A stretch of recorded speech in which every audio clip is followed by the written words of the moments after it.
ખરેખર આજ તો લેબુડિયો જબરું પાણી વાળાઈ ગયો લેબુડિયો ને એક વખત જોઈ લઉં બધી કે ફૂલો આવ્યા કે નહીં આવ્યો અને તારી ફૂલો તો આવ્યો દાદા લેબુ આવી જશે એટલે પૈસાનો વેસ્ટ થઈ જાય પછી તો દારૂ પીવાની મોત થઈ જાય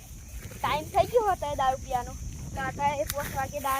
ચલો દારૂ પીવા જઈએ આપણે 5 વાગે આમ દારૂ પીવા જવું પડશે એ 5 વાગે ને પગ મારા દુખે હે 5 વાગે ને પગ મારા તૂટે હે મોડું તારી તો અલ્યા તારી પોટલી તો લાય હું પણ પીવું તેટલા બેન આઈડી આ જગ્યા હાડી લાગે આટલા બેન શાંતિથી ચાલો हो दारू बदनाम करती हे ताना तेरे જબરી મજા આવી ગઈ હો આમ શાંતિથી ચોક જઈને સુઈ જાઉં પેલી વખત તે એન્ડાવ્યા કે તા દુકાનમાં તે ખાડાઈ આજ વખત તો ઓનલાઈન વેગું મને બ્લેક ગોરો લાવું બ્લેક તો ગોરો લાવે જ